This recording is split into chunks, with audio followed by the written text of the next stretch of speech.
Okay, so I was talking to a friend and she was telling me about how she was really excited for this project that was coming up because it married like two of her favorite things. It brought her two favorite things together. And when I was thinking about this conversation with you today, I was thinking about how it brings together two of my favorite things, which is teaching and music. Because you're a music teacher. That's right. At Eagle High School, TJ, you are the let's see, welcome to the podcast. And you are the band director at Eagle High School. So welcome to the show. Thank you very much. Yeah, it's going to be great today. I have really been looking forward to this conversation. You're a good friend of mine. I've gotten to know you over the years because all of my kids have done band at Eagle High and they've all had different experiences, but they've all been like really good and very growing for them. And I'm just like so happy that they've been in your program. Oh, we're lucky to have them. They're all awesome kids. Okay. Oh, thanks. Okay. So we're going to talk today about being a music educator, what it's like in 2024, and some of the joys and challenges involved in education. And just as like a side note, you are the first teacher that I have had on my podcast. So welcome for that too. Oh, awesome. Exciting to be here. A little nervous, but fun. Okay.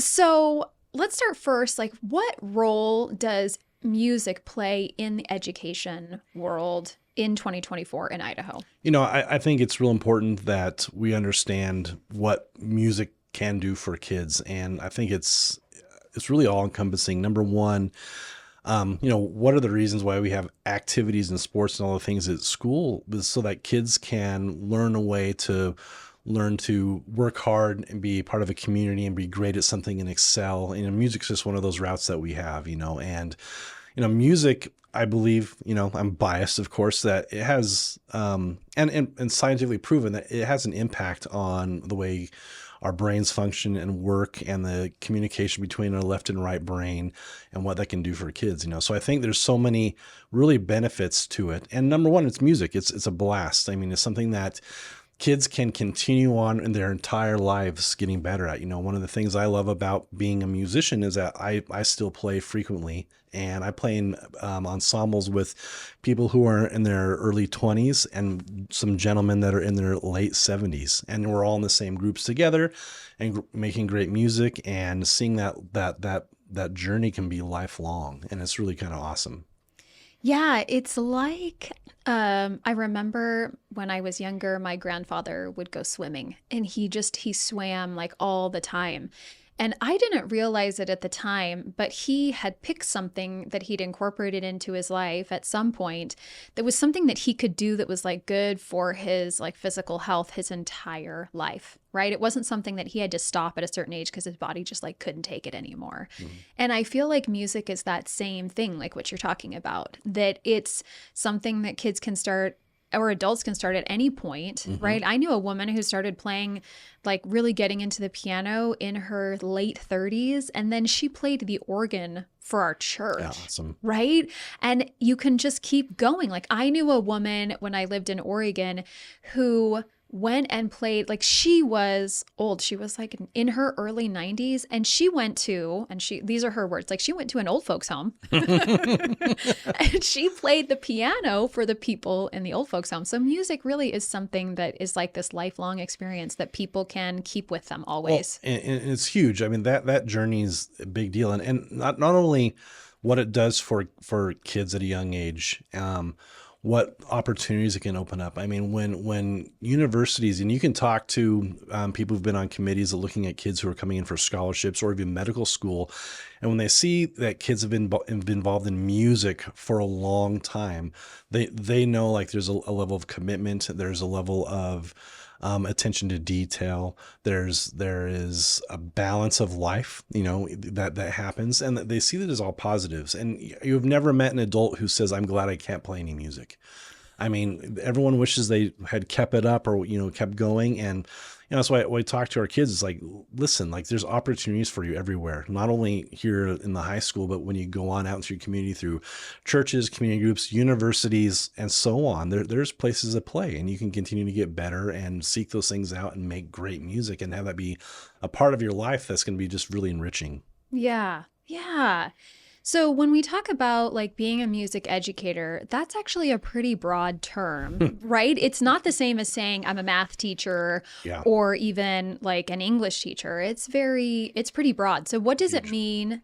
Let's break that apart a little bit. What does it mean to be a music educator? Well, I mean, you nailed it. I mean, if you look at what my job is at Eagle High School versus my colleagues at Homedale or someone like Bonners Ferry, Idaho, it's drastically different. I mean, math teachers going to be teaching math curriculum, but it really has to do with what experiences our schools choose to have for our kids. How the system is set up in terms of vertical alignment with when they start and what they get to, and then the different ensembles we have opportunities for. In Eagle High School and in most of the 6A schools in Idaho have one or two full bands, a jazz program, a percussion program, and then we usually have two or three classes that we offer to what we call the general population, kids who want to experience music. Like we have guitar, we have a digital music class at Eagle High School, so that we can really try to give kids from all sorts of areas opportunities. But we have this, the main thing that high school band director or choir teachers, you're gonna be focused on those ensembles, and our ensemble really plays kind of a dual role at Eagle High School. We're doing things for those kids where we're going to festivals and competitions. That's all about the ensemble. And then we also provide a service for our community in the school. We're playing at sporting events, athletic games, community events, those things that we can show our support, kind of our outreach to the community, things like that. And sometimes they tie together, but sometimes they're really not, like people in the community really don't really know about, like, hey, what is concert festival? Yeah, we're going to go score, and like all the bands, for whatever region you're in, go this, and they get scored, and they get to work with judges from universities who score the kids, and then get to work with the kids and give us a rating on what level our band is at. And that's something that happens nationwide, but it's not something you walk away with a trophy with. So like, a lot of people in the community don't know, like, oh wait, the concerts bands and the choirs and orchestras go on to do the same thing that like a marching band would. Yeah, sort of, but it's really focused on like trying to provide feedback and opportunity for growth for the kids and give a snapshot of like where you're at now. And that's one of the kind of the core things we're trying to do. Band is like, we talk about it in terms of, and it's from a great book, called the Dynamic Marching Band, the Dynamic Band Program. They talk about it as a wheel, and the center of the wheel is the hub is like the concert ensemble. And then the spokes are, jazz band, pep band, marching band. And marching band is kind of like the most visible. It's what we all see at football games and things. And like, yeah, it does a thing, but it is such a limited picture of what the experience really is with the kids. I mean, it is a lot of work and really awesome, but like, yeah, you're seeing 6 minutes of music that we're going to spend hundreds of hours on versus like, cool, now we're going to play 30 minutes of music that we've spent 20 hours on, so it's a really kind of different snapshot of what the kids are doing. So one of the things that you're talking about are like these clinic opportunities Mm-hmm. that students get. And one of the things that I think is so valuable about this is that kids are learning how to take productive feedback, like critiquing from individuals. Mm-hmm. And that's not an easy thing for people to just do in general. I think in general, why do people, it's like people get a little bit defensive or Mm-hmm. right. It's like, I don't want that kind of feedback. And so these kids are going and having opportunities where they're learning from someone they've never met before, right? A professional, an expert in an area.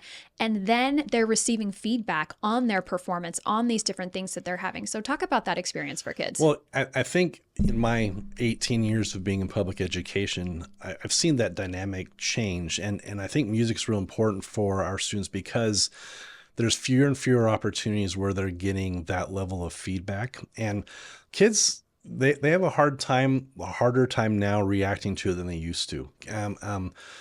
If kids don't ace something, they feel like failures. And I think the reality is that that's the way things have, in the past, where kids were able to take more constructive criticism and take it with a stride and go, okay, cool, like I need to work on that, and I don't know what's changed in society where the kids are a little more sensitive today. And so, and it's something in music education we talk about a lot, and even the college professors, people have been teaching for a long time, we'll talk about, okay, the times have changed. We have to try to be more sensitive to these kids. But again, like we're trying to provide them an opportunity so that when they go off to university or college, or they get their job or their career, it's like you're going to work with a boss and they're going to give you feedback. And if we can't handle feedback in terms of like, hey, I'm going to try to help you get better as a musician, how are you going to deal with it when a boss tells you like you're doing something wrong or they're unhappy with you, So it gives those kids those real world kind of opportunities for like, hey, like this is immediate feedback, let me show you how to fix this. And like, we need to get better,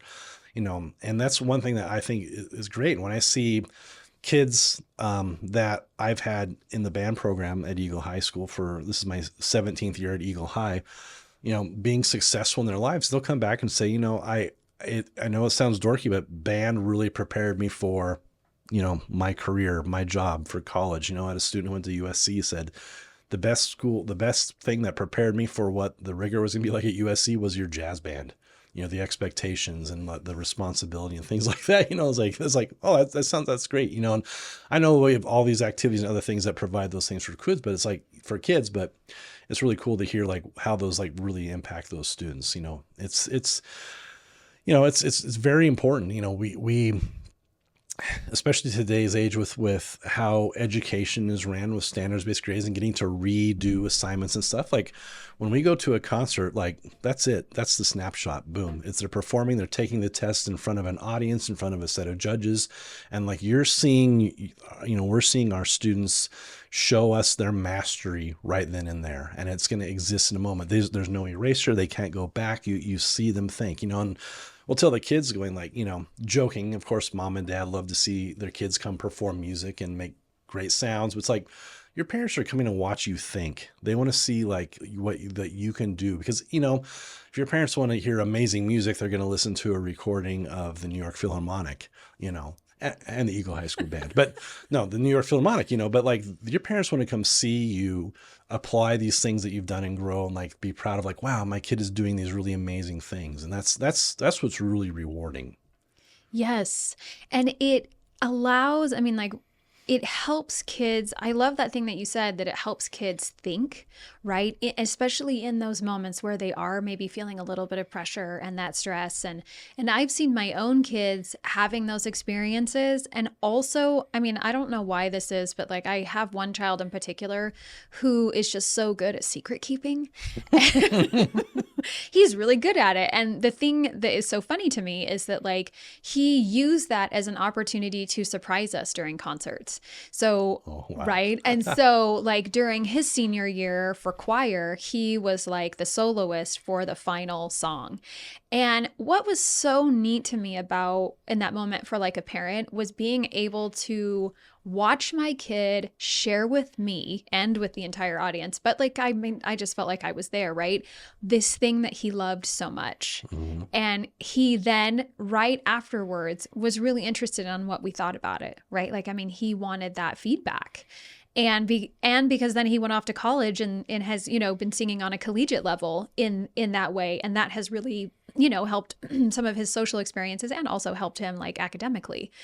One of the things that you said that I thought was really interesting, what was it? It was something about, I'm probably going to have to circle back to it because I can't think of it in the moment, but something about I remember how, yes, kids are getting opportunities in other forms of sports and activities to be able to get that feedback, right? Mm-hmm. Like I look at kids, let's talk about Friday Night Lights, right? Mm-hmm.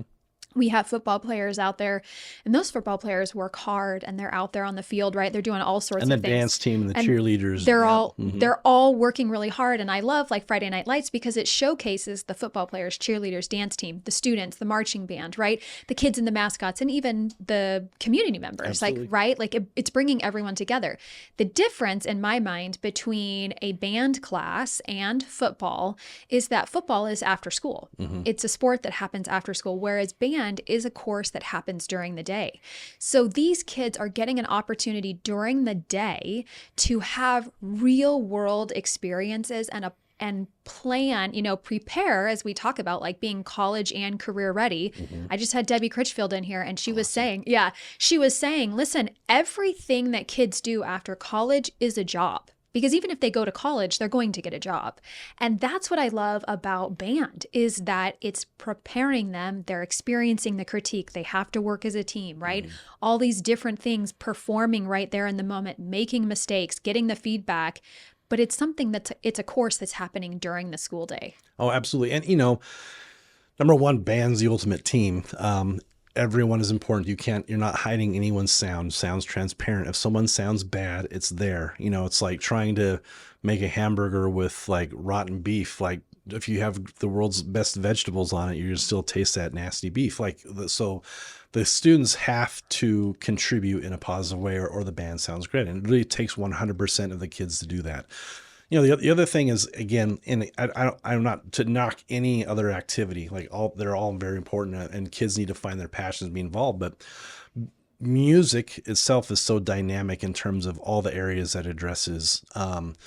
Kinesthetic, the moving, and not only marching band, but it's like just using our hands or embouchures or fingers, doing the things, moving in time, math, abstract thought space, connecting with culture, understanding style, genre of music. I mean, there's so much that goes on there. And like you can watch, there's this great documentary by Bobby McFerrin called The Mind of Music. And it's proven that your brain will function the most, it'll fire and be lit up when they do the your brain scan while you're performing instrumental music, because you're doing so many things. And it's like the thing that causes our brain to be the most active. And as you do that and practice that, your brain is literally like working at its full bandwidth and capacity, and it becomes more normalized. And you're creating, wrapping that myelin and like enforcing the things that you do, so that when you're learning a new skill or moving on something forward, you have these abilities that other people don't get in other activities. Now, again, I'm not trying to this thing, but that's why, band is not just an after school activity. I mean, it's an academic. There's plenty of people know much about music, but like my training or any music educator's training involves music theory, ear training, history, knowledge on every instrument, so it's like, we always try to compare it to like, hey, that'd be like telling someone like, you're a foreign language teacher.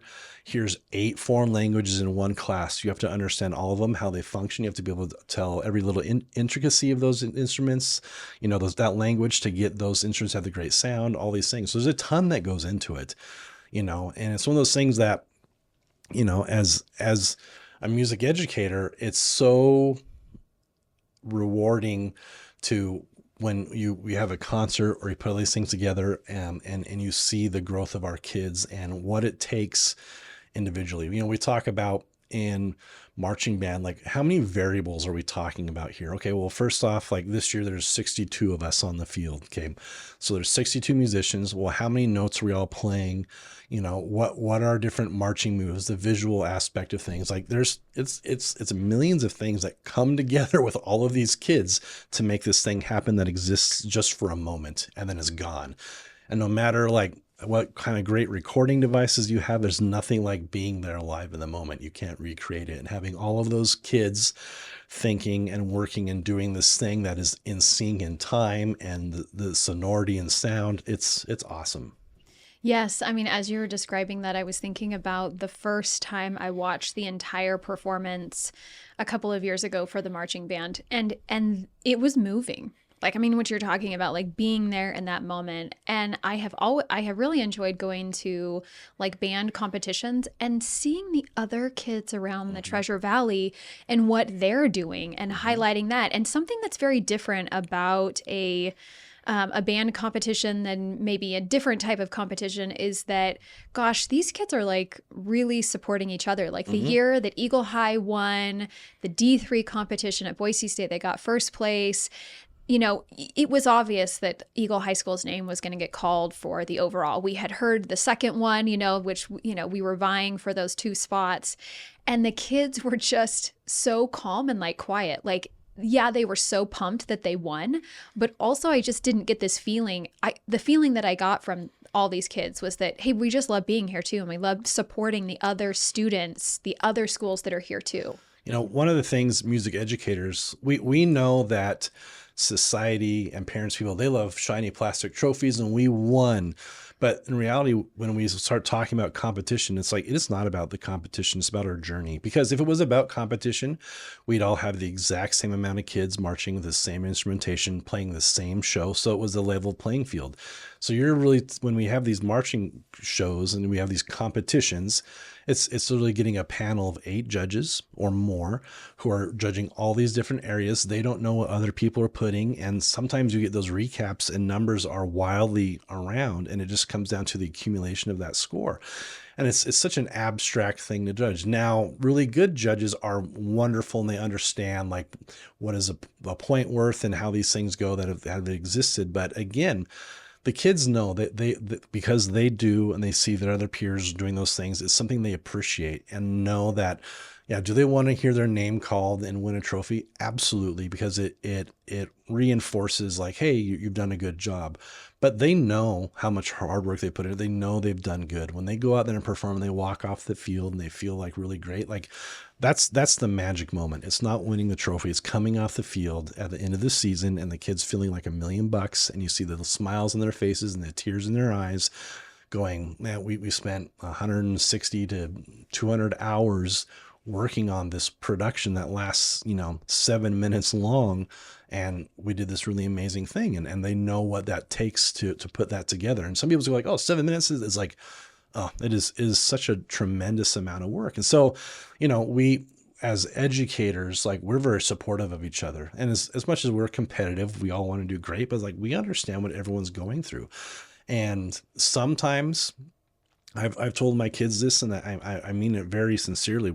I've had bands that were extremely, extremely talented, and they'll get first place and they'll have an amazing season. But those kids already came with a level of skill that maybe they didn't still reach their full potential. I've had years where we got third place, and they're the years I'm most proud of, because the kids' level of growth, their work ethic, the intensity, the attitude was just something that would knock you on your butt. And so like understanding and seeing like what that is like, because that's a big deal. The growth is huge. And so I'm always judging our success not by what trophies and things we're winning. We're a very successful program. We've not gotten anything lower than third in like 12 years, like, and not that that's any kind of measure of success, but it's like, cool. Where were we at the beginning of the season? Where are we now? Where were we 2 years ago? Where are we now? I'm always taking, a small snapshot to a little bit big picture, and just kind of like watching, like, okay, how's the dynamic of the ensemble in terms of work ethic, quality, our culture, musicianship, all these things. And that's what's really important, and the number one, giving kids, helping them self-actualize that they can do really amazing things, that they have the skills to achieve anything they want, and I tell them that that's one of the scariest facts, is like, your destiny's in your hand. And sometimes we don't want to admit that. We like to go, oh, I don't have this because of this. It's like, no, like, you are in control. And so it ultimately comes down to the choices that you make and the opportunities and the things that you chase, the amount of time, the people you surround yourself by. Yes, like, you have a great coach here, great teacher here that helped you, like that all benefits. But man, if you have an idea of something you want, chase after it, because that's in your hands. And like trying to get the kids to understand that is a huge deal for me, because I feel I had teachers do that for me, and having been a normal kid where you have self-doubt about things, and then going and like things falling into place. I remember being a young educator and thinking like, these are the things I want to do by the end of my career. Well, and it happens by the time I've been, teaching, 12 years, and I'm going, okay, now what are my new goals? Yeah. Like, let's reassess. And so it's like, oh, cool. I never thought I might get there, but now I've surpassed that. And like, how do I readjust? And that's another thing. It's like, cool, like take assessment. Cool. Oh, okay, here I am now. And so again, that's one of the things that music is awesome, because it's the journey that doesn't end. It's a never ending video game. Cool. You level up, next level, you keep on playing, and there's just more minutia, and it's harder to get to the next level, and you level up, and here's your reward, a harder challenge. So speaking of leveling up, I mean, in the state of Idaho, there are opportunities for kids. I mean, we've got Boise State has like a Hmm. band camp, music thing. U of I has Hmm. one. Does Idaho Idaho State? State, yep. Okay. And I imagine like, I mean, I know NNU does. They Hmm. put on like a clinic, right? There's different things that are happening there for kids who are in different ensembles, both Correct. music and band and jazz and those Hmm. things. But the one thing that Idaho has never had is a clinic that was focused on the marching band. And so I mean, this was you leveling up last year, Hmm. right? It was your idea. You grew this idea and like it came to fruition last year where at Eagle High School and the state of Idaho really Hmm. hosted its very first marching band clinic and competition. Why was that important to you? Well, um, we get to go and we spend all these hours and we go and we perform for, 7 to 8 minutes for judges. And here we're flying in these people to give our kids feedback and they go, boom, here's your snapshot. And I went, wait a minute, like I want these people to work with my kids. I want them to have immediate feedback. I want the kids to hear their voices live and to say, this is the thing I see. I think this can help you out. Try this, try this. And so with the help of some really great people, our designers, Mike and Becca Anderson, my percussion instructor, Rob Solins, and lots of other people, we started the Eagle marching clinic and competition with a generous grant also from the City of Eagle Arts Commission. Thank you so much, City of Eagle. And And also the band booster oh, it's parents. the I band booster mean, presidents, yeah, parents who they run the world. So it's, and thank you, band booster president, parents, not president, but also president. yeah.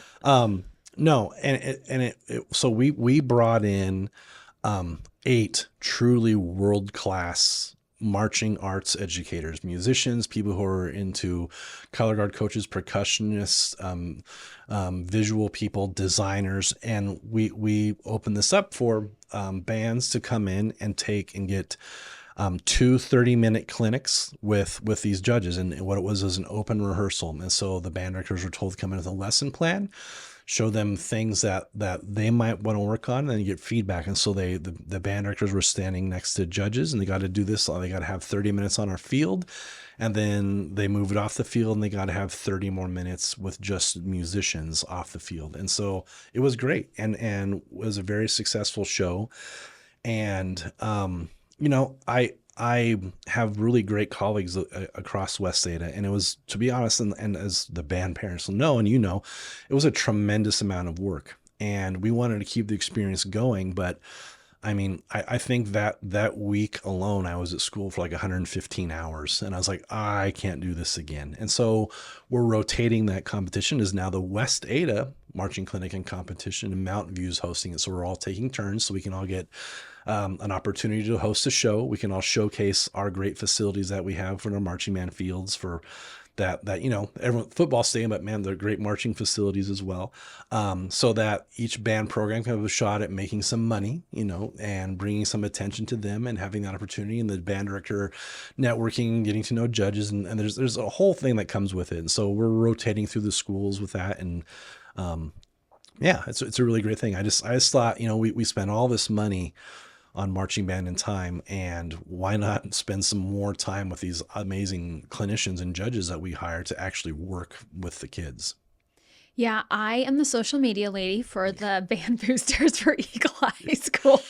I do love my job. It's so fun on the boosters. And so I kind of took the opportunity on that marching clinic day Mm-hmm. to walk around, take pictures and videos. And one of the things that I observed that I thought was so cool for the band students, particularly our band students, was that as these band groups were rotating, Mm-hmm. our kids in pairs were leading people around. Like our kids got to be leaders in this process too. So it wasn't just like, hey, we're learning about music. That's really cool too, right? We're hearing from people. I mean, I watched in one of the off-field experiences for a band, I watched a clinician walk up to and listened as people played. He got down on the ground. I mean, it was interesting for me as a parent just to watch this clinician in action.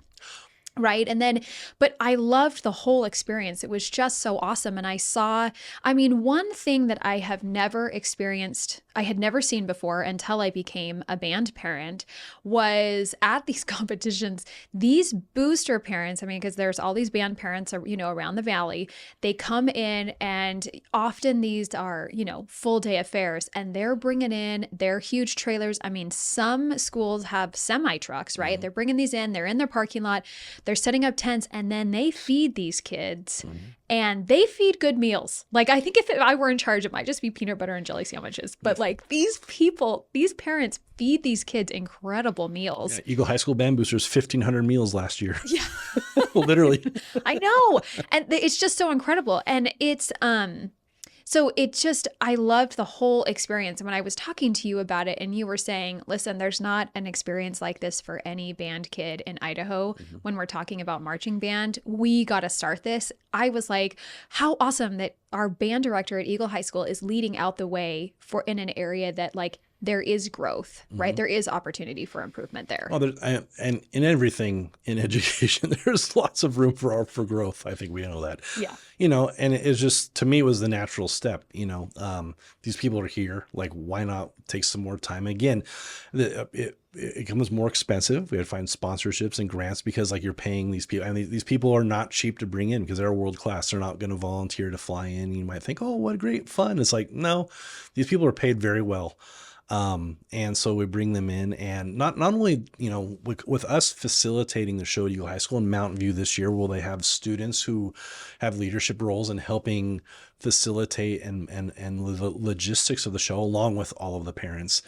The clinic is really great also because, like, the kids, it's an open forum. The kids get to watch all of the other bands' clinics. So not only are they learning from, hey, this is what we do. Hey, look what that band does. Hey, look at that band. Oh, I like this band. I don't know how I like how they do that process, but man, this was cool over here. And those kids get those ideas, and we as band directors see each other because we never get to see each other rehearse because we're all rehearsing at the same time. And like it's like, you talk about growth. You want to see great teachers teach. So it's another opportunity to watch each other teach in a very supportive atmosphere. Say, hey, cool. What does this look like? We want to make this something that, like, again, as we're chasing trophies and things like that, really it's about, hey, how do we all become better teachers? How do we become better coaches? How do we better motivate? What tools can we learn from each other? What tools can we take away from people who are off doing this at the highest level across the country? So let's talk about education in terms of music and numbers because, right, so much about this experience is creating a program, right? When you're a music teacher, it's not like being a math or English teacher in this way. A lot of our electives, particularly music, is about creating a program. And so you come in and a teacher invests all this time. Well, last year Eagle High had, I think there were like, I don't know, I remember there were 69 kids at one point, then there were, 65 kids. And I think right before Owyhee High School opened, so when Owyhee High School opened, prior to, I think there were like 25 kids from Eagle High who, were boundaried over there. So they went over, right? So there was a loss of 25 students there. Mm-hmm. So, but it's not like kids walk into high school and they go, I want to play the trumpet. I mean, that just really doesn't happen often, right? That has to start at a younger age, Yeah. just like it does for choir, right? So let's talk about that for a little bit because it's about growing a program, and Mm-hmm. that takes effort from a teacher, but also a school district has to support that as well. Yeah, and we all have, in any kind of high school band has what we lovingly call feeder programs. Sometimes middle school band directors hate being called that, but really, and honestly, teachers will say the real education happens in middle school, the beginning bands. I mean, it's essential. And one of the things that we rely on is the numbers and the quality from our feeders, because that's where we take our kids. Very rarely are you able to start an instrument as a beginning band student in high school because you're so behind. And another thing that playing an instrument does great for these kids. They have their smartphones and they have this instant gratification. They've got Apple Music, they have YouTube, they can look anything up on Google. They have Chat GPT to answer every question they've ever had. We're from the generation where sometimes you'd ask a ton of people and look up an encyclopedia, you still wouldn't know the answer. And there's just a level of impatience and the lack of being able to invest time in an activity to see growth. And sports and music are and arts, visual arts, performing arts are great opportunities for that, because this is something that you're not going to be good at overnight. The kids are really great with wanting instant gratification. They want it right now. And you say, like, listen, it's going to take a long time and it's okay. And like, but the hard thing that I think we've really faced in music education across the country, compounded by the pandemic, just compounded by society, is that kids and maybe sometimes parents are letting them give up too early. I'm not good at it. I don't like it. It's like, nah. And so many times I hear kids will say that, or I hear parents say, "Oh, my kid, like they don't want to do band anymore," and I'm going like, your kid doesn't know what they want. No, no offense. Like they'll say it, but they don't know what's good for them. It's like, would you let your kid eat whatever they want all the time? I'd hope not. Don't let them make those decisions, because I look at when we get kids from Eagle Middle School or Galileo, or the few kids we get from Star or North Star, or what other schools that feed into us. And I hear a parent say, "Oh, my kid decided not to band." It kind of bums me out, but I'm just letting them do it. And I just go like, you're not doing your kid. You are not encouraging your kid to continue in something that can be extremely rewarding. And they don't know what it's going to be like in high school. When we get kids in our door and they stay in band for that first semester, over 90% of them stay for 4 years. Okay. If they decide to quit, and I'll always get that, I'll take a year off and maybe I'll come back. And they never come back. And then they're missing out. And it's one of those things that I just find really unfortunate, because I feel like, I think back to even my parents. There was times I'm like, oh, maybe I don't want to do this band thing. And my parents are like, no, we're not going to let you make that decision. You're not of the right mind and sound. Like, come on, you're a child. And so I kind of get disappointed sometimes when I hear that from parents. Oh, they want to do this. Like, all they want, it's like, no, they have plenty of room in their schedule. And like, they've already invested 3 years or more in middle school. Make them do it for another year, because I guarantee you it'll be rewarding for them and they'll continue to get better. But as to your point, talking about like what it takes for us to be successful, I mean, it is the middle school folks, and it is not only the system of those people, but what that setup looks like.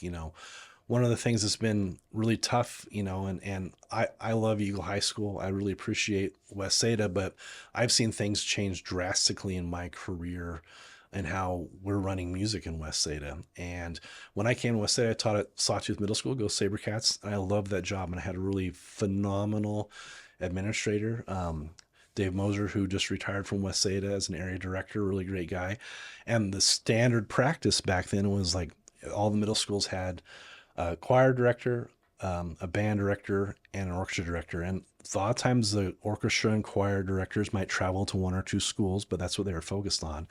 And the band director, we went, okay, we're going to take our middle school band or beginning band numbers, and we're going to have this many sections. We're going to spread kids out, because we know that that smaller class size really impacts the students' learning, especially in a beginning band, because there's so much individualized learning that is going on. And so like, we've seen those beginning band class sizes grow exponentially, more kids being put in it. It's stressful on those band directors or orchestra directors.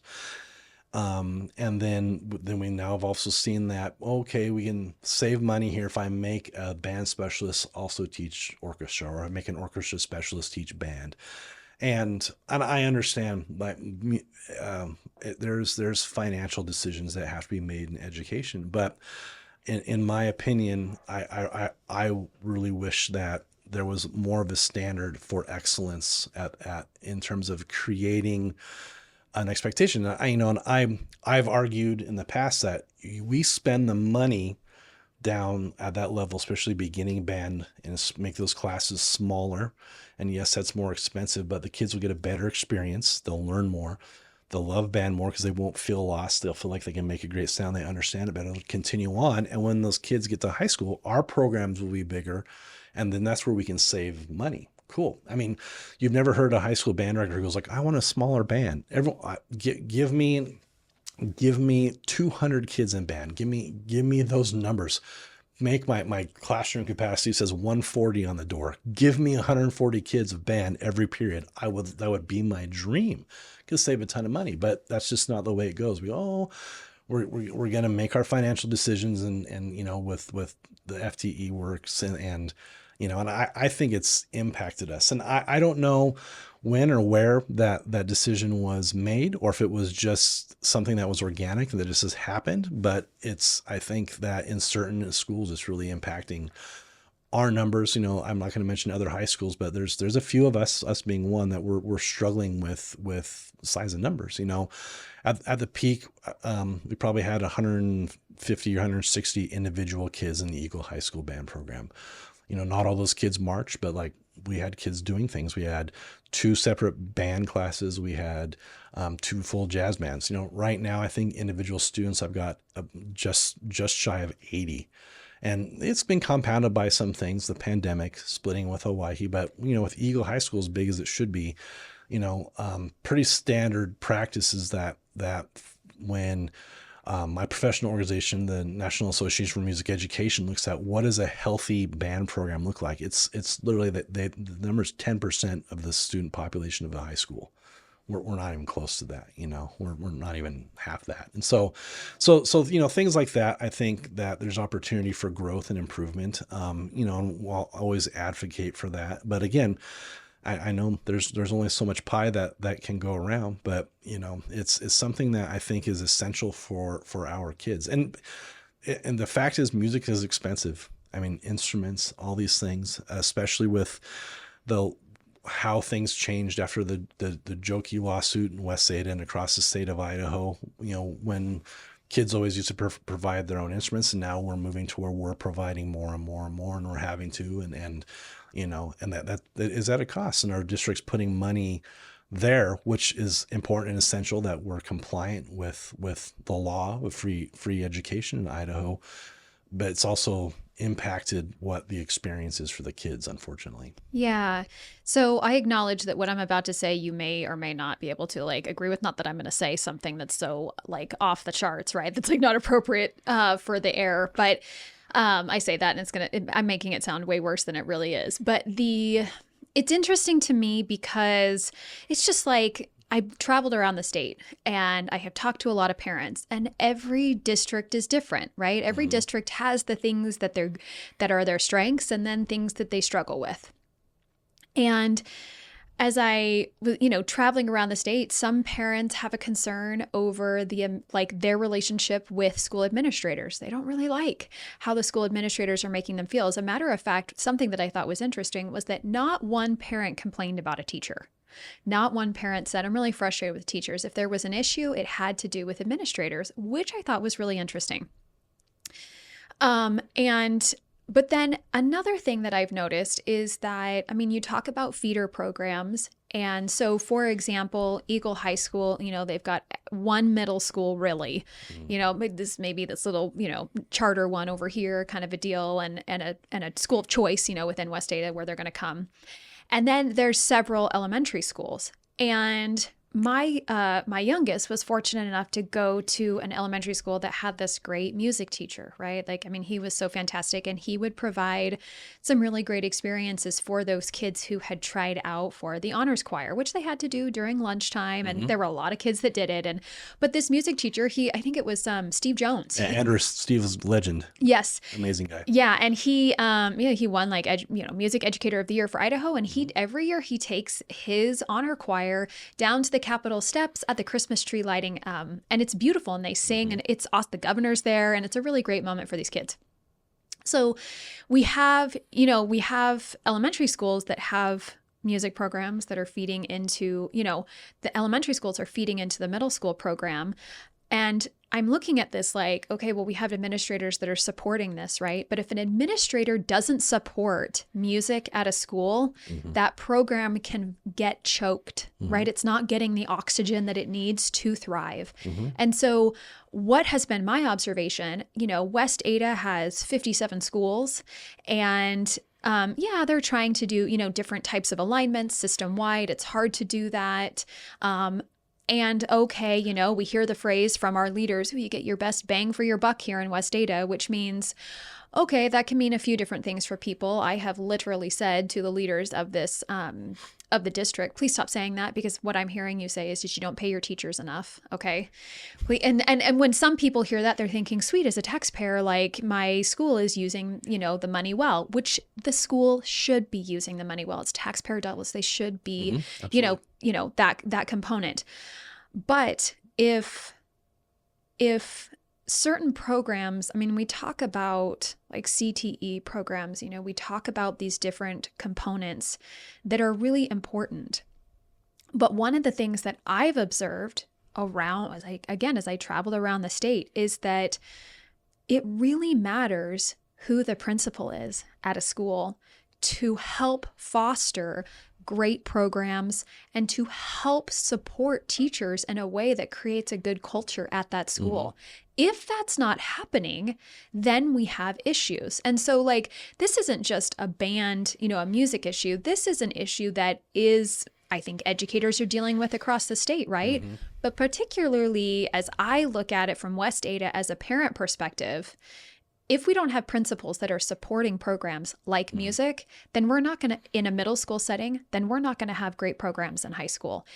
We still could have a fairly decent program based on the music teacher that's there, the band director that's there. Mm-hmm. But that's to say that, well, these are the kids that you're getting, or you just have to, you're the one that grows your program. That's not true. It has that tunnel effect. Absolutely. And so I really wanted to say that because it's something that I felt for a long time and I've observed around the state and even here in West Ada. I can't talk, say much about that other than shout out to Susan McInerney, Eagle High School administration, who's always been awesomely supportive of our music. They make sure that our students are provided with opportunities, as our numbers have really suffered. And again, it's not, there's not one person or one thing to blame.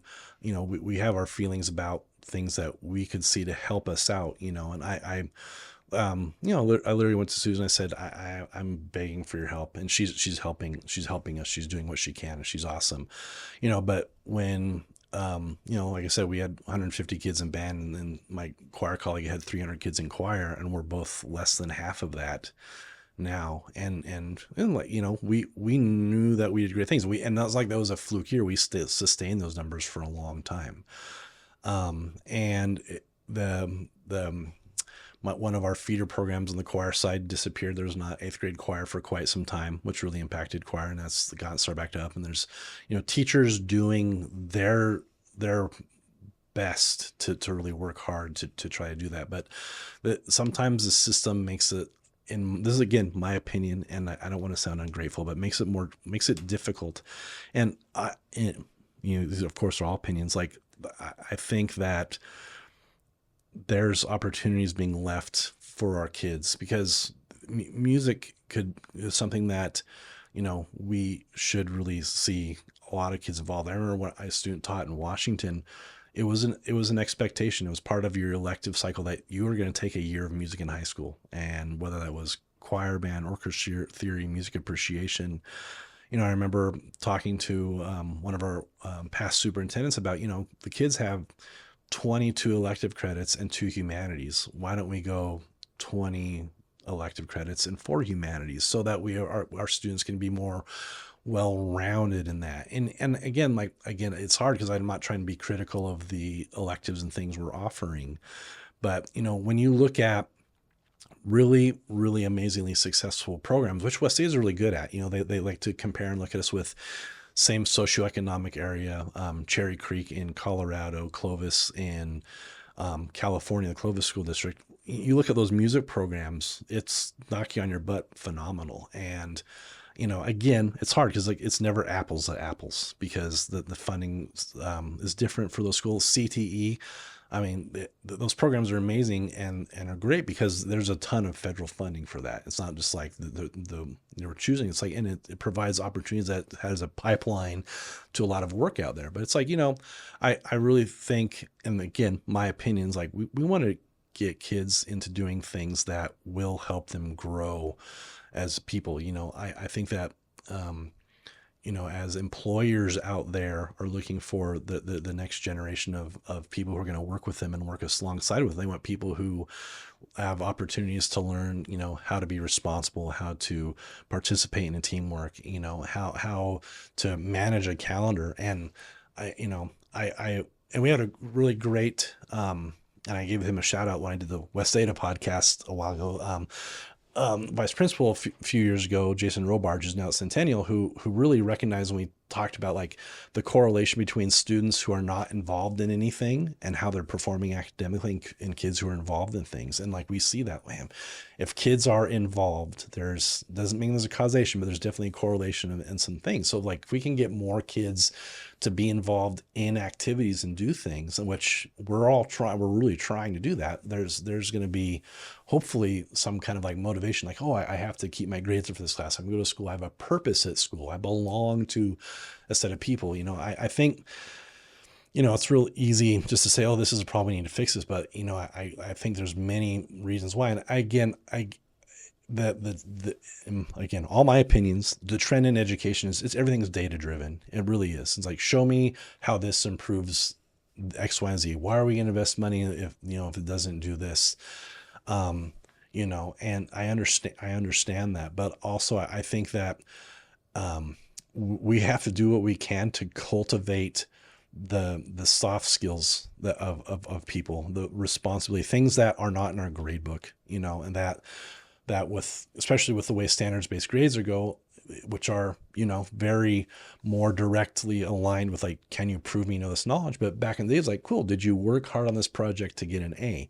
You can't grade like that anymore because you get sued, and that's not the way you collect evidence. But it does create a different student. It does create a different human being who's going to be our neighbor, who's going to be the person who's going to work for you in your business down the future. And I think trying to figure out ways to get kids involved in things to where we can teach those skills is very essential. So, and the soft skills that you're talking about, I mean, employers are looking for the soft skills, Oh, actually, huge. right? You can teach, there's a lot of things you can teach an adult, like as they get older, right? Like, I mean, even in the studio, like Matt, my producer, taught me how to start all the things up, right? And I have my checklists and stuff, but that's not the soft skills. And I tell the kids, I said, your grades are important. Your learning is very important. You're going to go sit in an interview someday, and it's going to be about, what do people know about you? What do people say about your work ethic? What do people know that are you responsible? Can you show up on time? I mean, I'm a teacher. I've been on, I don't know, probably 30 committees to hire teachers. We never look at anyone's grades or go, where are they? It's like, what are we getting from this person? How they communicate? What are their references saying about them? And again, it's, the times have changed in so many ways, but it's like everyone's trying to get the good grades, AP honors, everything, concurrent credit, so they can go to college and save money. But man, when you go out to that workforce, it becomes almost the things that we don't talk about enough. And we do talk about them. And I've got great colleagues at Eagle High School. We are trying to teach these kids these things. It's just become exponentially more difficult with some of the systems that we are now functioning in with standards-based grades and things like this. Now, like, again, it's a challenge, and that's education. Things are going to change, and we have to do that. But man, we have these activities, these classes that, performing arts, visual arts, drama, band, choir, orchestra, all these things that like kids have to show mastery in something to really achieve what they need to achieve on their standard, and retention and growth. And like, we have a great curriculum director, and she talks about the system of standards-based grading within music as a spiral. Because like, you take one subject, let's say science, like here the standard says, this piece of information. Cool, that standard's done. Well, in music, it's like it's just continuing to level up. Like, we have less standards, but it's about refining and refining and refining. And like, that's a journey that our kids go from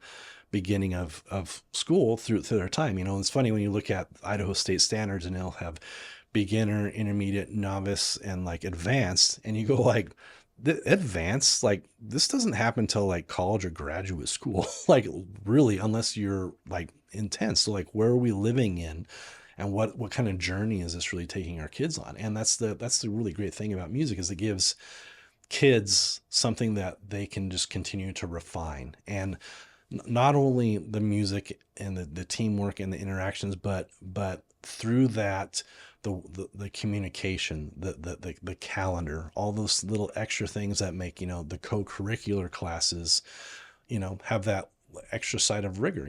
We have classes that have homework and such. Well, yes, it's tough today. And I'm very grateful I don't teach in a class that a kid can get in chat GPT and ask questions and just fill out a worksheet. Like they have to prove to me that they can play.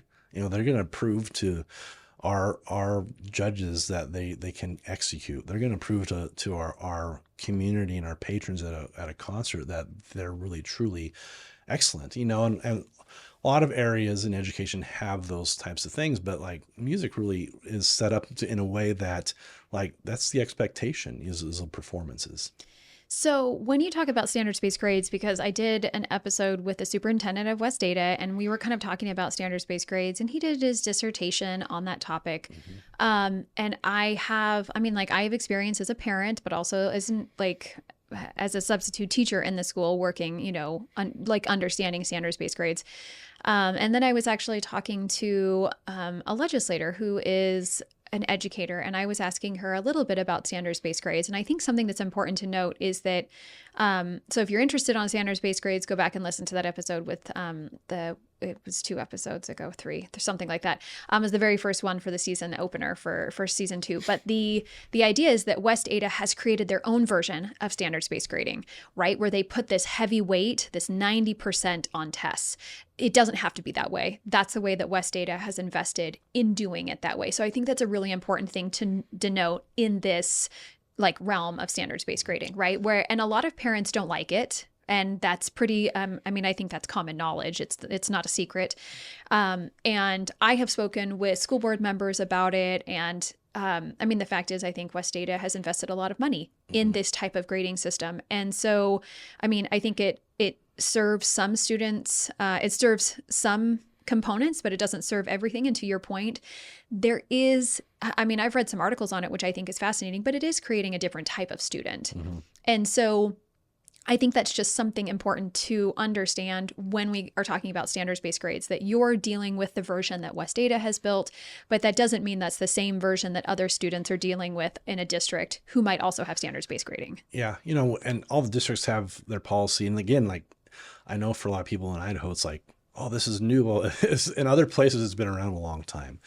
And again, it's just one of those things that, like Dr. Bubb has a dissertation in that. I didn't know that, that it's a topic that is very still new to me, and I'm still in the learning how to negotiate it. And, I have enough knowledge that I really feel my reporting reflects what the students know. But no, it's a challenge out there. That's for sure. And, again, the different subject areas I feel have different challenges with this. A lot of times our music kids want to be excellent, and they're there for music because they love the making music. They love the community. They love music, all these things. So they want to achieve, they're not doing it for the grade. I had a wonderful colleague who was an elementary teacher, who retired recently, and award-winning elementary teacher. She's phenomenal. Literally tell me after implementing it for a few years, she goes, the kids are not working because she just said that what it took for them to show versus learn how to work and do those things. Like, and again, this is opinion. This is what hearsay. I don't know, but I don't want to get myself in trouble, but just saying, yeah, I feel like it's going to impact those kids in the future. And yeah, is it more honest and real of what the kids know? I'm sure it is. Absolutely. I know it is, because literally we're reporting on those standards, and we have the anchor standards.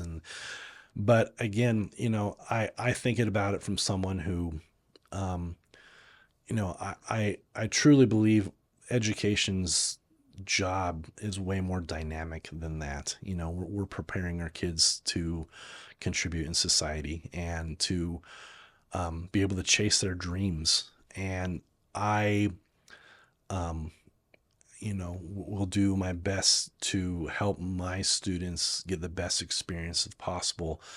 and band students are special and they're great kids, but I sometimes worry about those students who are not my students, who are going through our system, just taking classes, going, I don't know if they're finding the ways to learn how to motivate to really contribute as much as they should to, number one, like be a super awesome contributing person to society. Number two, to be able to chase their own dreams. I really worry that our kids are going to go out into real world and just get their butts handed to them. And in fact, I have family members who have businesses, and heard from people I've talked to, that colleagues of mine who are at college, and they're kind of doing the dope slap of like, what's going on? Why are these kids coming to us? Not that they're not smart and not have knowledge, but they can't function, and I'm not at all blaming standards based grades. I think it's multifaceted, but I think that it makes things more difficult for that. And again, it, the honesty is that the standard based grades, like, it has to exist this way because districts all across the country, when you start grading anything that is a behavior, like it's not representative of what the students are learning, you just cannot. And so we have to function in the system. But it's like, okay, now the challenge is like, how do we all try to get these kids to like want to get after it? How they want to get after life? And it's got to be through helping them find their passions. And CTE is one of those things that does a great job with that. There's an avenue where it's like, okay, here are things that kids can do. I just worry that we're leaving some kids without, how do I want to say this without getting in trouble? um, I feel like we have a lot more kids we need to reach, and I think we can do better at that. And I'm not. Trust me, I'm not saying West Ada or Eagle High School. I'm saying education Yeah. all around. Yes. Yep. I'm hearing you. I'm hearing you in that. And it is, as I've been listening to you, I've been thinking about how, I mean, I am very like pro public education. That's, and I mean, I've served on a school board. I've had experience, like I've been a teacher. I've just done lots of different things, supported my kids in their local areas. And I'm also for people being able to make the choices that's best for their kids, right? Like Absolutely. you've got some homeschool kids, like who, Quite a few. right? Like who are homeschooled and they come to the, public school for music, which I think is awesome for kids to be able to have those experiences too, right? Meeting the family needs as well. What is a challenge, I think, in education is that we have, I mean, around Idaho, like we have some schools where they aren't able to pass levies. This just happened in the Treasure Valley. Two schools, we have Nampa and Kuna, who weren't able to pass levies. So, one district like West Ada. Yeah, West Ada. Like but these two school districts, Nampa and Kuna, weren't able to pass operation plant. They weren't able to pass supplemental levies, right? Which they needed for, it's actually not supplemental, it's needed for their regular budget. So, Nampa closed a school and then let some teachers go. And then CUNA, the same thing. They had to, let some teachers go and shift some stuff around. So what the community feels about what's going on in the school, that matters, right? For the district. And that then matters, that impacts the student experience, that impacts the teacher's experience. But what is also true is that a school setting is an organization, it's a job. There's a culture that exists within there for the student, but also for the teacher. That's their place of business. Like that's their place of work, right? Mm-hmm. And the administrators are the ones really who set the tone for the building. This is an opportunity, right? Like what kind of culture are we, fostering here? And so teachers in some vein, not in some vein, they are our frontline workers, right? They're the ones who are interacting with the public on a daily basis, but then they also have their superiors, right? That they're interacting with. And what is true for organizations and people, and they've done studies for this, are that people people actually don't care who they work for. They care who they work with. Mhm. That matters, right? Perfect. Yeah. And so it's like, well, I could work for a, crummy district or whatever, or, a frustrating community. But if a teacher feels like, hey, I'm supported in my department, or I love the kids that come up and I've got great parents, that keeps me tethered here, right? I want that experience. And so what I think is true in our public school setting is that it's really important to have good supervisors for our teachers who are supporting Yeah. them, right? Who are hearing them there. And what that means is a leader who is listening and Mhm. who is also collaborating. My gosh, we want our kids to do this. We need to model that behavior in the school setting. School culture is huge for everything, and when I came to Eagle High School, Terry Beck was the principal, and it was an awesome place. And I was coming from an awesome school, and I remember being there, being so excited. And the scariest news is when Terry told me he was retiring. I'm going, oh my gosh, what is this going to be like? Like I hear stories from colleagues in all areas that, oh, when principals change, it can just be a nightmare.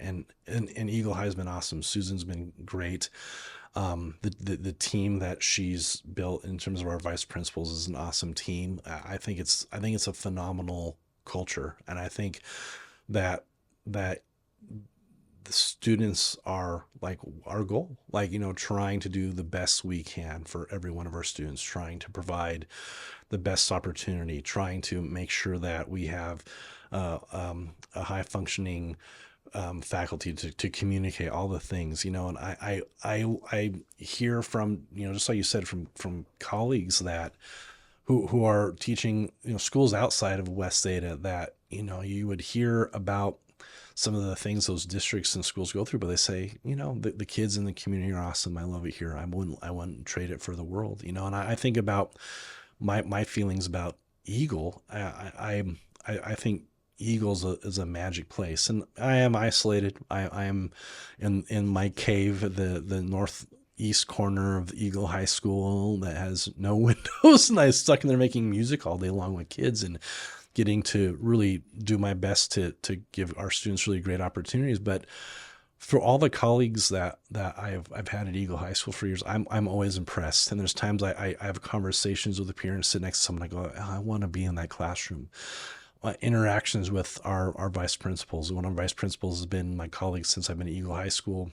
She's our scheduler, Kimber Herr. She was our AD. She's amazing, and she's part of the core culture of Eagle High School. And Susan has taken the things that Eagle High School did well and expanded upon them, and addressed the things that we didn't do so well, and we're continuing to grow, and always self-examining, which is it's fun to be a part of a team like that. And having a department, our humanities department, of people and who are facing challenges head on, and we have each other's back and we're supportive. And if I need to celebrate, I can have a brag, hey, we did this, and I know they're going to be proud of me. Or if like I have a bad day, it's a really, really great place to be. I always tell our kids, our students, every once in a while I hear a kid complaining about a colleague, and not like they're coming to me to complain, but I overhear something, because band kids don't know when to close their mouths, that I can hear right outside my office. And I'll say, hey, have you communicated with this teacher? Have you told them how you feel? Have you, addressed these things? And finding kids, like, most of the time they don't. And I'll just say, we're lucky. You're really lucky to be not only in Eagle High School, but West Ada, because there's a lot of teachers who love to work here and they want to be here. So when we go to hire teachers, our administrators get to choose from some really phenomenal people. So take that with you will, and communicate with them, and like, hey, the state is giving you this amount of cash that's saying, here's what we're paying for your education. You need to learn how to be your own advocate. Teachers are, and again, I love my job to death. There's no place I'd rather be than in my classroom with my kids, making music, making connections, seeing that growth. It's the most rewarding job. It's what they pay me the big bucks for. I always tell the kids. um, Yes, Joke. TJ, yes. um, but there has to be some shared responsibility with those kids, and I feel like that there are things that have eroded that.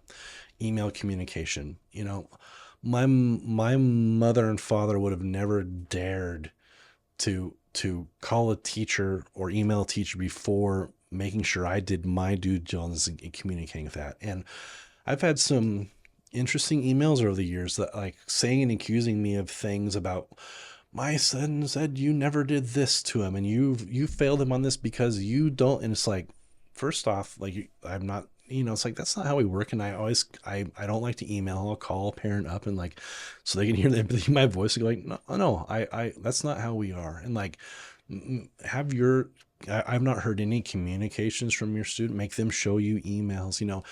It's it's become an exponentially more difficult job. And I hate to say the word hostile, but I mean, just like you said, it's interesting. Like you're going around and that parents don't have things teachers. I feel like when teachers get together and, teachers very rarely are complaining about kids because kids are kids. They're awesome. Like every kid needs their help. It's about, oh, this, I had this interaction that was really negative and, then we're putting in blood, sweat, and tears and time to try to give all these students the best opportunity. And I feel like the new hobby is like we just get a dump on educators and education, and it's sometimes hard. It really is. And again, I'm lucky because I'm a music teacher, and so we have a concert and all the parents are praising and thanking me for the things like I appreciate. But man, every once in a while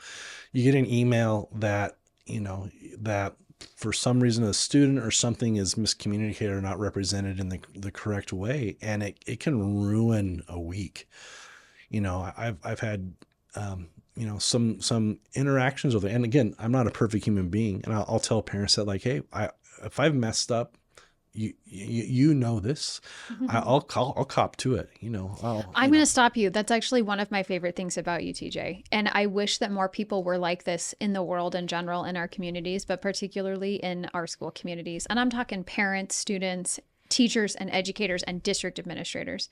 I wish people had the courage to say, you know what? I'm sorry for how I behaved in this way. I wish I hadn't had done that. And this is how I'm going to change my behavior moving forward so that doesn't happen again. Because you are an educator that is willing to see how things really are, see your part in that process, and you're in like you have like personal improvement as an educator, like as a teacher who stands in front of that class. Mm-hmm. Then you've created a culture of inclusion for these kids to do the exact same thing. Kids need adults who are willing to show up at the table first before they're going to show up and do the thing, right? Every adult's like, well, I want these kids to respect me. Respect them.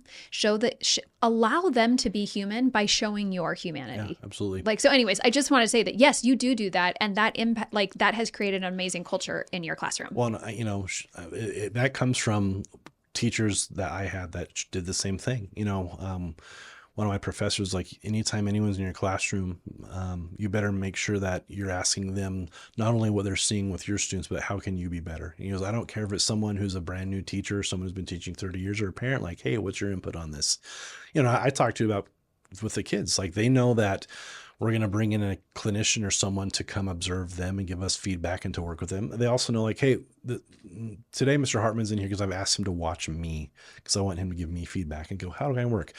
Our new supervisor, one of our new vice principals, I flat out told him, I said, please help me become a better teacher. Like that's the goal of mine. Like there's never going to be, oh, I'm perfect. Like there's going to be things. And like, I appreciate it because he's already been on twice to watch me teach. And it's like, man, it's awesome. And so, and he's giving me some really positive feedback. You're doing all these great things. I'm going to mark you distinguished in these areas, but here's one thing that I think you do better. And it's like, thank you. Like, I love that stuff. And, I think teaching those kids that's important is huge because they're going to go out there and be adults too. And no one wants to be around someone who acts like that they didn't have a fault or make a mistake. Cause we all do. I mean, come on, we're humans. Like we make way more mistakes than we probably do things correctly. I mean, it just really is that way. And I think it's huge. And again, I think that, it's back to the building culture and the administrative culture, like those things have to be in a safe place. I mean, I have talked to colleagues in other buildings and other districts about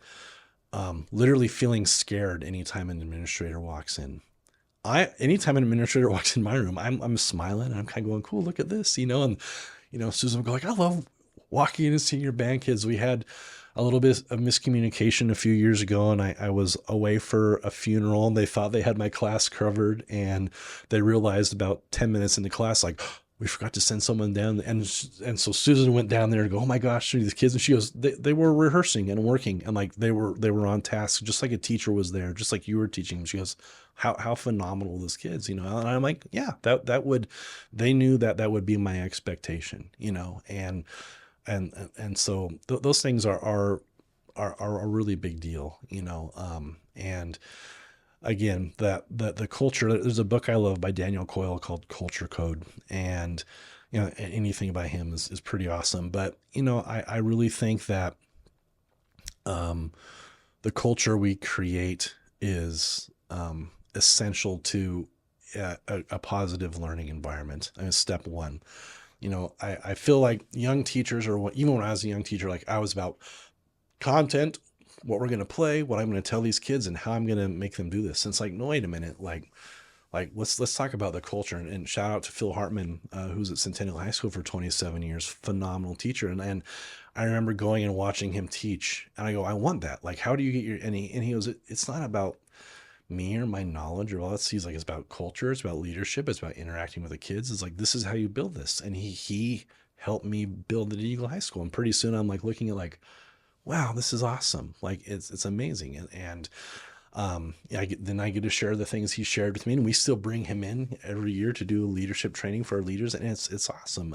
And yeah, it's huge. Like, what you said about that culture. And and one of the tough things is across a district as big as West Ada is that, there's a shared vision of culture. But I mean, 57 sites is, it's hard, and it's funny because there's, I won't say funny.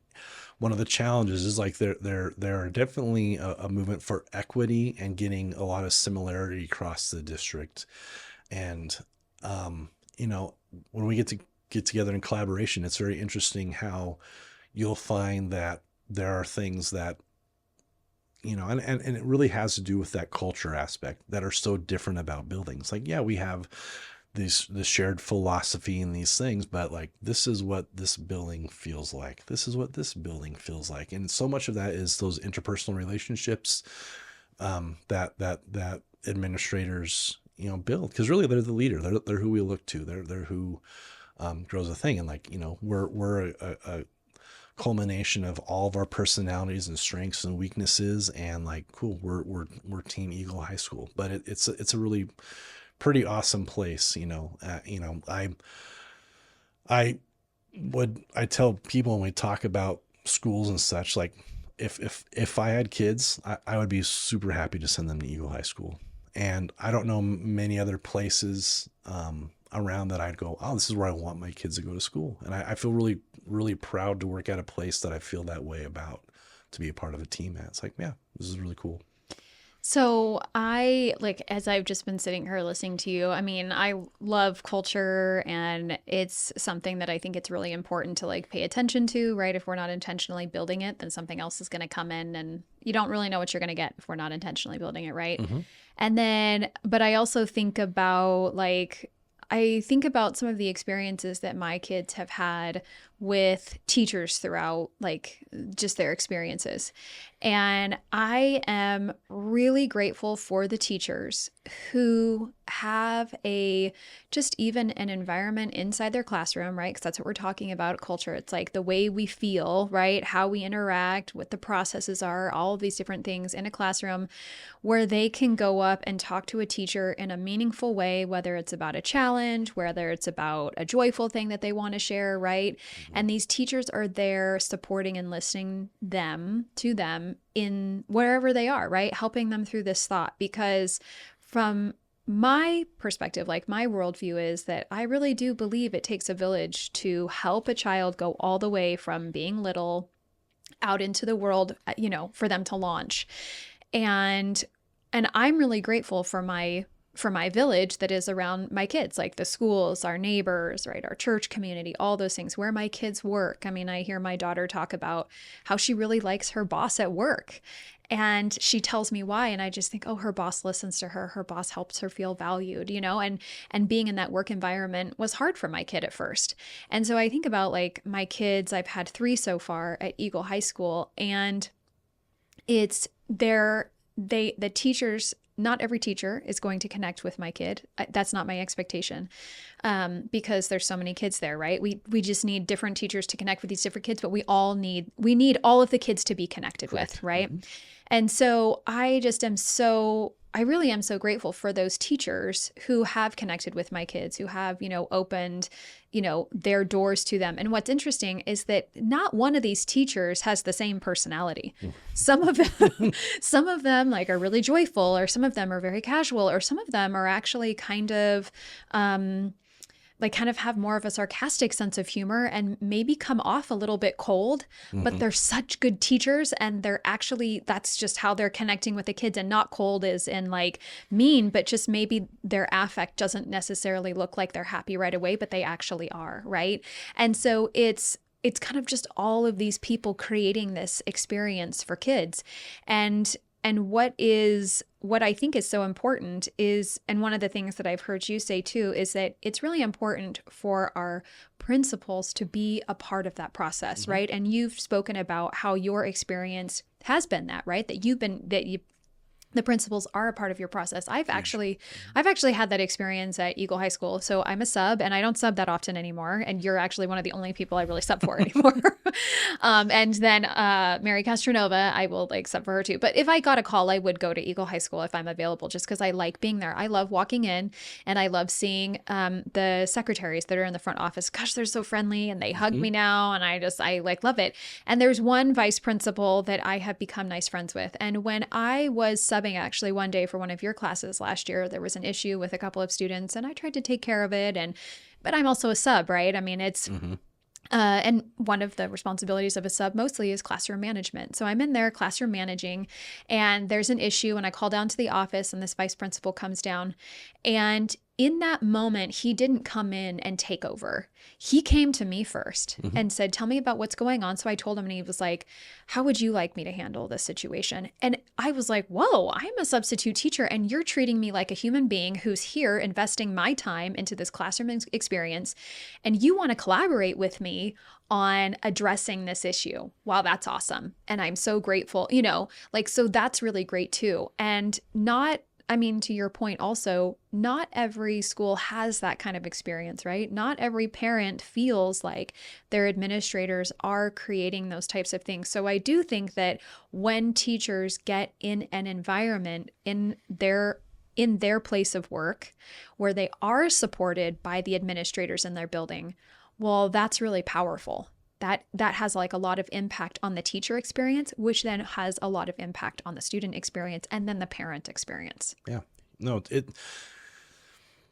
I mean, it's all tied together. I mean, it really is. And, and just like students make different connections with different teachers make different connections with different administrators and have different feelings. And again, what right now for me, like the administration, and I'm like, I think I'm an easygoing person. I can get along with pretty much anyone, but like, I really appreciate one of the things that at Eagle High has always been is that we're treated like professionals and respect. And it's never you're doing this wrong, or it's like, hey, how can I help you? What can we do? Like, okay, like, or if you go, hey, like, what do you need? Like sometimes you go like, I would like this, it's a big deal, and I think within that, we, talking about back to like the kids, and you're talking about your kids making connections with teachers and some they don't make connections with. I think there's such strong lessons with talking about those things to our students. I try to take a semester where I'm going to talk to all of my classes about, take 20 minutes to go remind it like, hey, we're practicing being adults here too. So someday you're going to have a job and you're going to work with someone you don't like or someone that you don't communicate well with. How can you make the best of the situation. Don't get mad at them. Don't do these things. Like, how do you work the system? I'm not saying being disingenuous or nefarious, but like, how can you get what you need out of that person? And that's a challenge, because we've all heard, about people going off and having jobs where they don't like a coworker or a boss, or it's like, wait a minute, complaining about it and just sitting through it doesn't do anything. Like, you got to figure out how to make it work. And, that's one of those challenges. I think sometimes kids, when they're faced with that challenge where they don't feel a connection with a teacher, they just go, I'm going to turn myself off. And it's like, no, we have to challenge them to like, no, if you feel for whatever reason there's not a connection there, you have to establish that. I asked my kids, like, how many of you had a teacher you felt like was annoyed by you not knowing something, and like they all raise their hand, and it's like, okay, teachers are humans too. Sometimes like they feel like they've done so hard to try to teach you, and when you don't know, they're more upset about themselves than you, but you're going to receive that as upset with you. But if you go to a teacher and say, Mr. Eriksen, I really don't understand this. Will you please help me? Like, our hearts will go like, oh, what did I not do right to help this kid? And we want to help you. All the teachers want to help you. And I also try to remind students, I'll ask them, I'll say, raise your hand if there's a teacher here who you feel has your back. And it's always a good 2/3 to 3/4 of the hands will go boom. And I just tell the kids, like, guys, those of you who are not raising your hand, like, make a connection. Like, if you have a favorite teacher, go talk to them about their day, do these things that they're going to start associating some more of a interpersonal relationship, not just you, the student teacher, make that connection. And then I said, if you don't feel anyone, I'll be that person for you. Because like, I don't want you to feel that there's not someone here at Eagle High School has your back, because we do have your back. As you might not know it, you might think you're one of the mass. Like, we are all here because we have your back. We don't want to see any of you have a bad experience or not succeed or feel like you're not welcome or important to what we do here, because you all are. And so take advantage of that. We're here for you. We're not here for the paycheck. Yeah, I might be there What? I might be there to make some music because it's a really awesomely fun job. But it's like, it's for the kids. It's for those connections, and it's for watching kids. And like, the most rewarding thing, more than winning a trophy or getting a superior at festival or seeing the kids go off and win things and just do like, but going off and seeing kids be successful and have happy lives. It's like, I mean, I love my summers or Christmas break when kids come back from college, or now they're coming and introducing me to their children. and and I say, oh, are you happy? Oh, I'm so happy. Like, life is great. And like, that's what I want to hear. And like, that's why I tell the kids, like, this is all about you pursuing your happiness. Like, we want you to be happy. We want you to find the things you love, the job that puts you into a position of the lifestyle you want, that you can go on the vacations and have all the toys and the families you want to have, and the relationships, and do all the things you want. That's what we want for you. We want you to be happy, and we want you to, hopefully through all your experiences and classes, have a good, very awesome education, and know how things work, and how to, do X, Y, and Z. But man, really, it's, again, the humanities department logo, as much some people might think of feels touchy feely. It's like, we're trying to create great humans. We're trying to create people who are going to be positive and contribute to society, and go find the things that they love, and also be people who are willing to help their friends out, and really, try to create a great experience for everyone. I know there's people who might disagree with that. That's not what education is about. But man, I think that we need that in the world. We need that neighbor who's going to check on you if they don't see your house, has lights on. Are you okay? Or, we want that. We want that in our society. So it's important.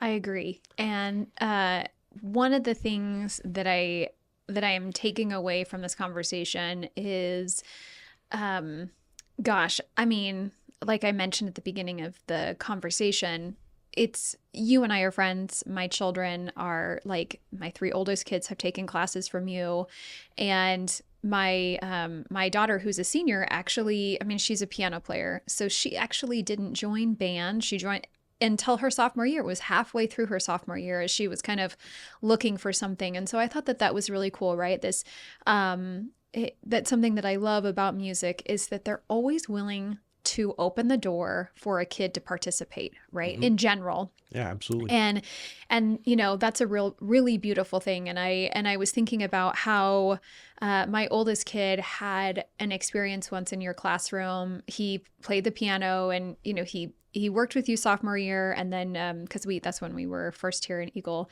and then he didn't do band his junior year. He just focused on singing, and then he like circled back around and did jazz band his senior year. And one of the reasons he did jazz band, quite frankly, was because you told him that you really needed him back, playing the piano, and he felt needed, right? Like he felt like, oh wow, like I'm really needed over there.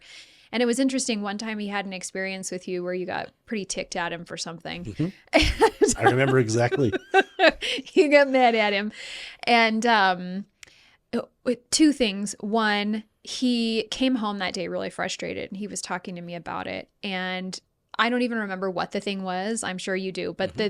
the thing that I remember was when I asked him, well, do you think that this changes your, relationship with Mr. Eriksen, or, impact your place in the classroom, or how you feel like he views you as a student?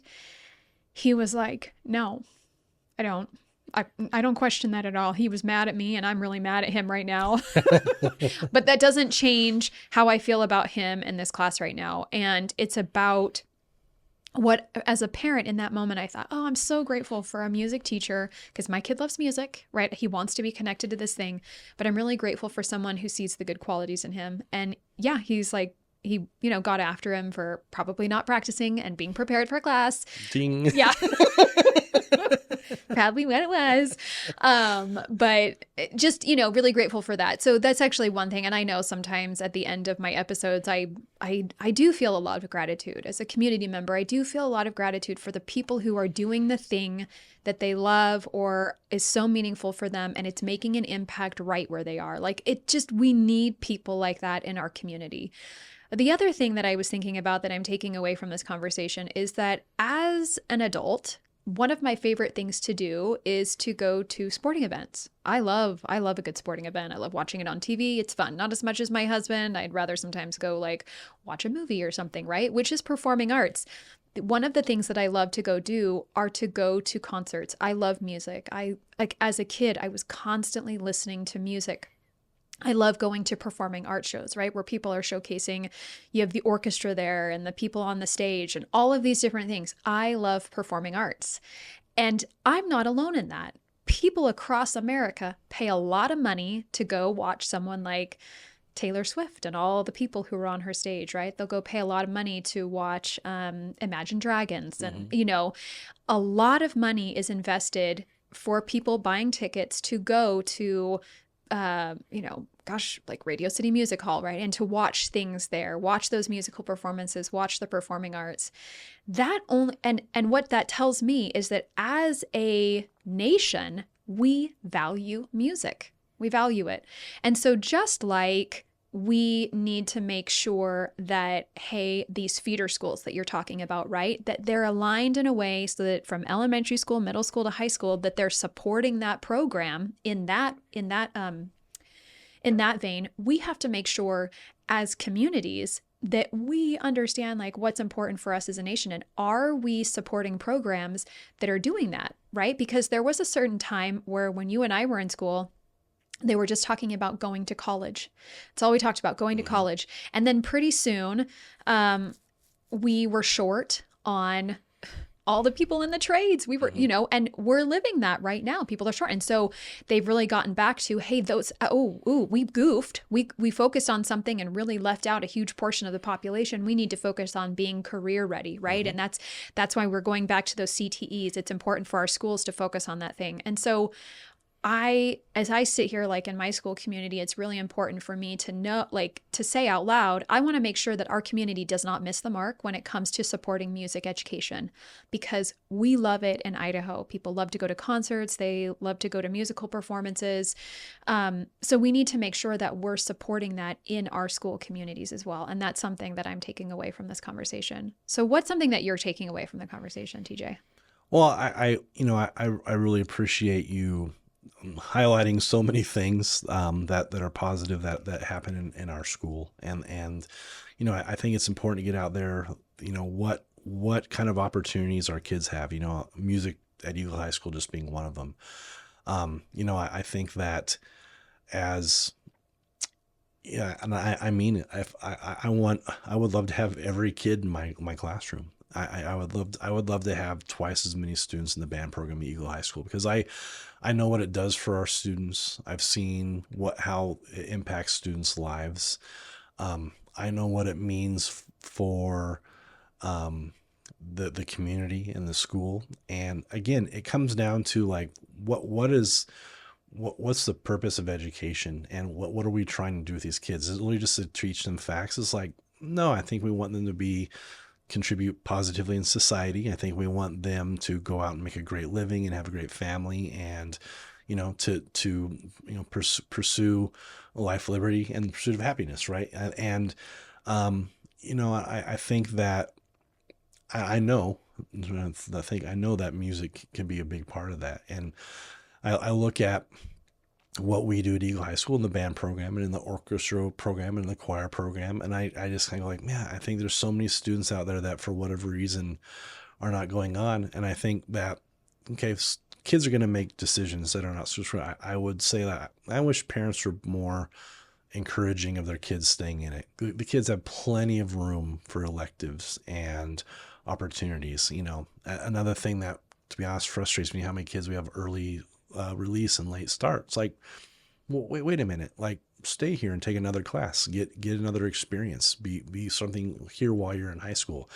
And kids, well, I'm gonna go home so I can do my homework and take a nap. It's like, oh, okay, that's your right. But man, this opportunity happens once. You have one life, and you have teachers teaching some really amazing classes in all areas. Explore something more, become part of something that could really enrich your life rather than doing nothing, to be honest. And so, if I was the ruler of the world, I would really hope that there was more expectation of our kids to have experiences and be involved in things. And I don't necessarily mean it's just music, but like really like, okay, if you're a kid in high school, you must be in a club and activity. You must be, 2 humanities credits and I know 20 electives, and it does give a kids a really cool broad sense of things. But I also think like, okay, what is the outcome in terms of the impact on the kids' lives, and sometimes I think, okay, maybe there's no way to really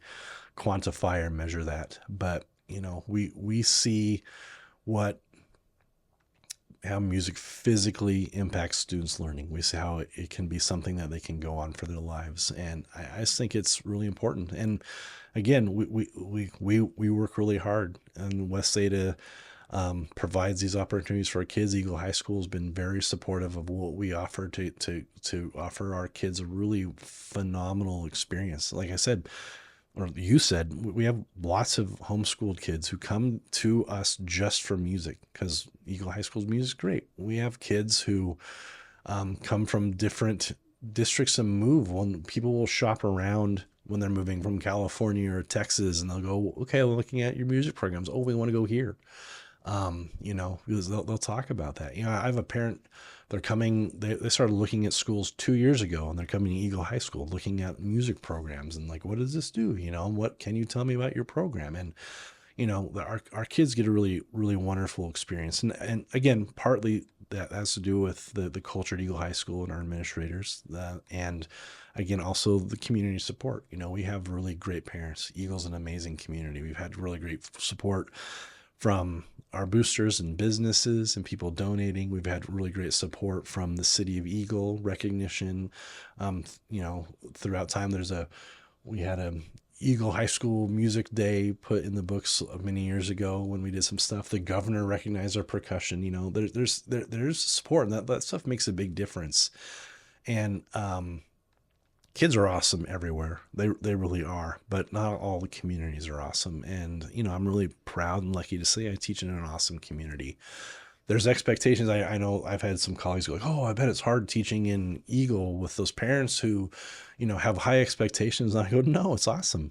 I would there's nowhere else in the state of Idaho I'd rather teach. I mean, it's a special, very special community, and what an awesome place to raise kids. What a really great opportunity we have in our public schools in this town of some really amazing teachers and coaches and administrators and paraprofessionals and volunteers that work really hard so our kids can have an awesome experience. Like you said, our office staff, our bookkeepers, our counselors, like Eagle High's an awesome team. I can walk into any of that part of that building and give a high five and talk about positive, great things. And like, I look forward to it. There's no one I'm going, oh, I'm avoiding this person, or like, oh, I don't want to. It's like, man, it's pretty phenomenal. And, I hope that parents know that there's a lot of great stuff out there. And again, there at times the world's not perfect and there can be negative experiences, but I think if we communicate and explore opportunities, there's a lot of positivity out there in a huge way. Well, I hope that you really hold on to that idea that you love working in Eagle because of the community and the parents and the kids. Because I do know, TJ, that you are a phenomenal music teacher and you could go other places. And so I really hope that you hold on to that thought, because I know that there are so many people that love having you here. So just, hold on to that. Oh, thank you very much.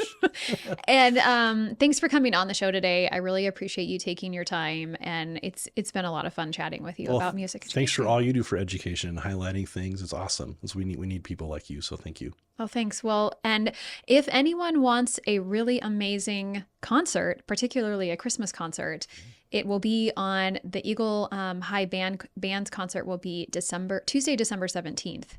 And I am really looking forward to that because it's beautiful music that is played there. It'll be at Eagle High School at the auditorium, and anyone can come. And we've had neighbors come and they love it. That's awesome. It's phenomenal. Yeah. See these kids make amazing music. It's great. Awesome.